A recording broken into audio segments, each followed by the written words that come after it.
Hello student, welcome back to my channel learn with Sakshi. Student, I hope आप सभी बहुत अच्छे होंगे। तो स्टूडेंट, हम कर रहे हैं क्लास 10th का मैथ कर रहे हैं। चैप्टर का नाम है पॉलिनोमियल। तो सेकंड चैप्टर स्टार्ट करेंगे हम। पहले इसका हम ओवरव्यू देख लेते हैं। एक बार इंट्रोडक्शन वीडियो देख लो स्टूडेंट कि इसमें क्या क्या है चैप्टर में। तो सबसे पहले चैप्टर का नाम है जो पॉलिनोमियल। तो पॉलिनोमियल ही समझ लेते हैं कि पॉलिनोमियल होता क्या है। A polynomial is an expression consist of variable and coefficient. Polynomial क्या होता है? एक एक्सप्रेशन है जिसमें क्या होते हैं, कोफिशिएंट होते हैं और वेरिएबल होते हैं। ठीक है। It is represented by P of x और पी ऑफ वाई। बोल रहा है कि जो पॉलिनोमियल है उसको रिप्रेजेंट करने के लिए हम उस एक्सप्रेशन को रिप्रेजेंट करते हैं। अगर वो वेरिएबल एक्स में होगी पॉलिनोमियल तो हम उसको पी ऑफ एक्स से रिप्रेजेंट करेंगे। अगर पी वेरिएबल वाई होगा तो हम उसको पी ऑफ वाई में रिप्रेजेंट करते हैं। ठीक है। तो यहाँ पे देखो, जैसे ये हमारे पास क्या था, एक एक्सप्रेशन था जो कि वेरिएबल एक्स में था, तो हम इसको पी ऑफ एक्स से रिप्रेजेंट कर रहे हैं। ठीक है। अब स्टूडेंट, पॉलिनोमियल मीन्स होता क्या है? पॉली का मतलब होता है मैनी और नोमियल का मतलब होता है टर्म्स। मतलब मैनी टर्म्स से मिलके जो चीज बनी है उसको हम बोलते हैं पॉलिनोमियल। अब जैसे यहाँ पे देखो, ये एक इक्वेशन लिख रखी है, A x square plus B x plus C. ये क्या है? एक पॉलिनोमियल है। ठीक है। इसमें जो ये ए है, ये बी है, ये क्या है? कोफिशिएंट है। और जो ये एक्स स्क्वायर है, एक्स है, इसको हम क्या बोलते हैं?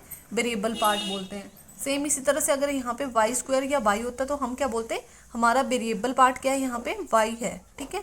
तो यहाँ पे हम इसको पी ऑफ एक्स से रिप्रेजेंट कर सकते हैं कि p of x is equals to a x square plus B x plus c. अगर यहाँ पे वाई स्क्वायर होता और यहाँ पे वाई होता तो हम उसको पी ऑफ वाई से रिप्रेजेंट करते हैं। यहाँ पे लिखते हैं p of y is equals to a y square plus b y plus c, है ना। तो ये होता है पॉलिनोमियल, जिसमें क्या होते हैं? कोफिशिएंट और वेरिएबल का मिक्सचर होता है और उनको कंबाइन करके हमारे पास क्या बनता है? एक एक्सप्रेशन बनता है जिसको हम बोलते हैं पॉलिनोमियल। जहाँ पे जो ए और बी सी हैं, ये क्या है? हमारे कोफिशिएंट है बोल रहा है। और जो एक्स स्क्वायर और एक्स है वो क्या है? हमारा वेरिएबल पार्ट है। ये तो बहुत ईजी है, ये तो आपको पता ही है कि ये एक्स और एक्स स्क्वायर क्या है? वेरिएबल पार्ट है ना। तो ये होता है पॉलिनोमियल। आई होप आपको समझ आ गया कि पॉलिनोमियल्स क्या होते हैं। अब नेक्स्ट यहाँ पे क्या दिया हुआ है? Degree of polynomial. अब पॉलिनोमियल की डिग्री क्या होती है? तो जैसे highest power of x in polynomial is called degree. जैसे हमारे पास कोई भी एक्सप्रेशन दे रखा है, ठीक है, तो जो उसके एक्स की जो वेरिएबल पार्ट की जो हाईएस्ट पावर होगी ना, उसको हम बोलते हैं डिग्री ऑफ द पॉलिनोमियल। जैसे हमारे पास ये एक एक्सप्रेशन है 9x प्लस 4। इसमें देखो एक्स की हाईएस्ट पावर कितनी है? पावर मतलब इसकी जो ऊपर पावर दे रखी होती है ना, यहाँ पे कुछ नहीं है, इसका मतलब यहाँ पे 1 है ना। तो यहाँ पे इसकी हाईएस्ट पावर कितनी है? 1 है। तो यहाँ पे हम लिखेंगे डिग्री इज इक्वल्स टू 1। और इस पॉलिनोमियल को हम क्या बोलते हैं? Linear polynomial. इन पॉलिनोमियल्स को हम बोलते हैं जिनकी डिग्री 1 होती है, हाईएस्ट डिग्री, उनको हम बोलते हैं लीनियर पॉलिनोमियल्स। सेम इसी तरह से नेक्स्ट एक्सप्रेशन देखो, 5x स्क्वायर प्लस 2x। यहाँ पे क्या है? एक्स स्क्वायर है हाईएस्ट पावर, यहाँ पे पावर 1 है और यहाँ पे स्क्वायर है। तो यहाँ पे पावर कितनी होगी? 2 होगी। तो इसका मतलब इसकी डिग्री कितनी है? हमारे पास 2 है। और इनको हम क्या बोलते हैं? क्वाड्रेटिक पॉलिनोमियल्स, जिनकी हाईएस्ट पावर 2 होती है वेरिएबल में। वेरिएबल की हाईएस्ट पावर 2 हो तो हम बोलते हैं उनको क्वाड्रेटिक पॉलिनोमियल्स। ठीक है। यहाँ पे हमें वेरिएबल की ही पावर देखनी होती है। यहाँ पे नेक्स्ट देखो, सेम इसी तरह से 5x cube plus 6x square plus 8। तो इसमें देखो हाईएस्ट पावर कितनी है? यहाँ पे 2 है, यहाँ पे 3 है। तो इसकी हाईएस्ट पावर कितनी है? 3 है।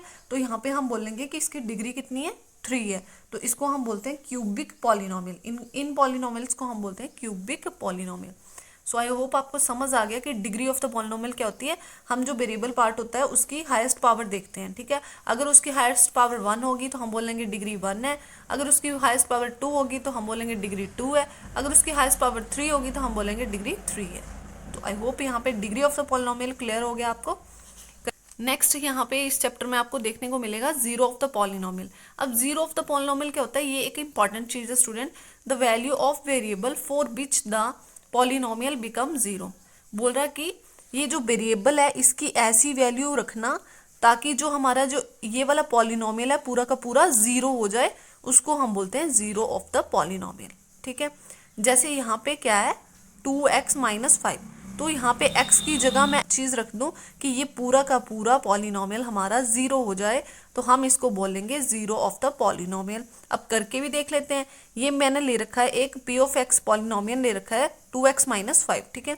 यहाँ पे मैं क्या करूँगी, सबसे पहले मैं x की क्या निकाल लूँगी, वैल्यू निकाल लूँगी। तो इसको जीरो से, जीरो ऑफ द पॉलिनोमियल निकालना है तो मैं इसको जीरो से इक्वेट करूँगी। फिर यहाँ पे मैं 2x को एज इट इज़ रहने देती हूँ। यहाँ पे ये माइनस का 5 है, दूसरी साइड जाएगा तो ये प्लस का 5 बन जाएगा। यहाँ पे x की वैल्यू कितनी आ जाएगी, यहाँ पे 2 मल्टीप्लाई में दूसरी साइड जाएगा तो डिवाइड कर जाएगा, तो यहाँ पे आ गया 5/2। यहाँ पे हमारे पास आ गया x इज इक्वल्स टू 5/2। इसका मतलब अगर मैं इस पॉलिनोमियल में x की जगह 5/2 रख दूं तो ये हमारा पॉलिनोमियल है, ये पूरा का पूरा 0 हो जाएगा। अगर आपको अच्छे से क्लियर करना है तो मैं आपको करके भी बता देती हूँ। यहाँ पे देखो मैंने 2 है, यहाँ पे मैं x की जगह ये जो हमारा आंसर आया ना x की वैल्यू वो रख देती हूँ 5/2 माइनस 5। अब इसको ना हम सॉल्व कर लेते हैं। तो यहाँ पे देखो सॉल्व करेंगे, देखो 2 से 2 कैंसिल हो गया, यहाँ पे क्या बचा 5 माइनस 5, और 5 माइनस 5 कितना होता है, 0 होता है ना। हमने ऐसे वैल्यू फाइंड कर ली कि उसको रखने से वेरिएबल पार्ट में हमारा जो पॉलिनोमियल है उसकी आंसर कितनी आ रही है, 0 आ रही है ना। तो इसको हम बोलते हैं zero of the polynomial. So I hope आपको zero of the polynomial clear हो गया। अब देखो जैसे स्टूडेंट जिस पॉलिनोमियल की डिग्री 1 होगी ना, उसकी जो नंबर ऑफ जीरो होगा ना वो भी कितने होंगे, 1 होंगे। जीरो ऑफ द पॉलिनोमियल भी कितना आएगा हमारे पास, 1 ही आएगा। जैसे यहाँ पे देखो, यहाँ पे इसकी हाईएस्ट पावर कितनी थी, 1 थी, तो इसकी डिग्री 1 थी, तो इसका मतलब इसकी जो जीरो आएगा ना, जीरो ऑफ द पॉलिनोमियल आएगा वो कितना आएगा, 1 आएगा। यहाँ पे a की जीरो ऑफ द पॉलिनोमियल आया है ना। तो सेम इसी तरह से अगर जिस एक्सप्रेशन में हाईएस्ट पावर 2 होगी, मतलब डिग्री 2 होगी, तो उसमें नंबर ऑफ जीरो कितने होंगे, 2 ही होंगे। उसमें किसी एक्सप्रेशन की हाईएस्ट डिग्री कितनी होगी, अगर यहाँ पे पावर 3 होगी तो इसका मतलब इसके जीरो ऑफ द पॉलिनोमियल हमारे पास 3 आएंगे। जैसे यहाँ पे एक आया ना, ऐसे इस तरह से हमारे पास 3 आ जाएंगे। तो आई होप आपको ये चीज़ भी क्लियर होगी कि हम एक्सप्रेशन की पावर को देख के बता सकते हैं कि इसके जीरो ऑफ द पॉलिनोमियल कितने होंगे। ठीक है, तो करते हैं इसका नेक्स्ट है relationship between zero and coefficient of the polynomial. बोल रहा है कि इसके नेक्स्ट में क्या बताया हुआ है हमें कि जो पॉलिनोमियल के जीरो आएंगे और जो कोफिशिएंट ऑफ द पॉलिनोमियल होगा उनके बीच का क्या रिलेशन है। ठीक है, general form of quadratic polynomial, ये जो है वो पॉलिनोमियल की जनरल फॉर्म है। जो हम पॉलिनोमियल लिखते हैं ना, जैसे p ऑफ x, ये हमारी जनरल फॉर्म है ax² plus bx plus c। ठीक है, ये हमारा एक पॉलिनोमियल है। तो स्टूडेंट यहाँ पे ना जो इसके पॉलिनोमियल के जीरो ऑफ द पॉलिनोमियल आएंगे ना, तो यहाँ पे देखो इसकी पावर, हाईएस्ट पावर कितनी है, 2 है, तो इसका मतलब इसके 2 जीरो ऑफ द पॉलिनोमियल आएंगे, है ना। तो यहाँ पे ना हमें एक रिलेशन दिया हुआ है कि sum of zero alpha plus beta, मतलब इसके 2 आएंगे हमारे पास जीरो ऑफ द पॉलिनोमियल, उन दोनों का सम जो होगा वो किसके बराबर होगा, कोफिशिएंट ऑफ x, जो x का कोफिशिएंट होगा ये वाला, ठीक है, माइनस b, ठीक है, अपॉन, और जो x² का कोफिशिएंट होगा ये वाला, मतलब a, minus b upon a, इसके इक्वल होगा। ठीक है, और जो product of the zero of the polynomial होगा ना, अल्फा और बीटा, जो जीरो ऑफ द पॉलिनोमियल आएंगे वो हमारे पास कितने आएंगे, यहाँ पे डिग्री देखो 2 है, तो इसका मतलब हमारे पास 2 आएंगे। तो यहाँ पे कितने, ये बताया हुआ है कि प्रोडक्ट ऑफ जीरोज, मतलब जो पॉलिनोमियल ऑफ जीरो होंगे अल्फा और बीटा, उनका किसके इक्वल होंगे, वो ये जो c है कांस्टेंट पार्ट, और डिवाइड में कोफिशिएंट ऑफ x² मतलब a के। ठीक है, तो ये कांस्टेंट टर्म होगी और डिवाइड में कोफिशिएंट ऑफ x² मतलब a, है ना। तो ये आपको क्या करना है, रिलेशन जो है वो लर्न करके रखना है, समझना है इसको कि ये दोनों क्या होते हैं, आपस में बराबर होते हैं। तो ये क्योंकि एक्सरसाइज में आगे यूज होंगे। एग्जाम्पल से क्लियर कर देती हूँ। यहाँ पे एग्जाम्पल पे ध्यान दो, यहाँ पे मैंने एक एग्जाम्पल ले रखा है 2x² 6x प्लस 8। ये मैंने एक ले लिया, क्या ले लिया, एक पॉलिनोमियल ले लिया जिसकी हाईएस्ट पावर कितनी है, 2 है, मतलब इसका डिग्री कितनी है, 2 होगी। अगर इसकी डिग्री 2 है तो इसका मतलब इसके जो नंबर ऑफ जीरो होंगे वो कितने होंगे, जीरो ऑफ द पॉलिनोमियल कितने होंगे हमारे पास, 2 ही होंगे। तो यहाँ पे देखो, यहाँ पे क्या बोला हुआ है कि जो सम ऑफ जीरो होगा ना, अल्फा और बीटा, वो किसके इक्वल होगा, माइनस b अपॉन a के इक्वल होगा। तो यहाँ पे देखो, पहले तो यहाँ पे ना इसका हम क्या कर लेते हैं, a b और कांस्टेंट टर्म फाइंड कर लेते हैं इस एक्सप्रेशन को देख के। तो मैंने यहाँ पे निकाल लिया, ये आ गया हमारे पास ए कितना है हमारे पास 2 आ जाएगा, बी कितना है यहाँ पे हमारे पास, जो एक्स का कोफिशिएंट होगा वो कितना है 6 आ गया, और जो कांस्टेंट टर्म है वो कितनी है सी कितना है हमारे पास 8 आ गया। बोला हुआ है sum of zero alpha plus beta is equals to minus b upon a. तो माइनस बी कितना है हमारा 6 है, तो यहाँ पे आ जाएगा -6 अपॉन ए कितना है 2 है, तो ये आ गया 2। अब कैंसिल कर लो, 2 3 ज़ा 6, तो ये आ गया -3। एक तो हमने ये फाइंड कर लिया।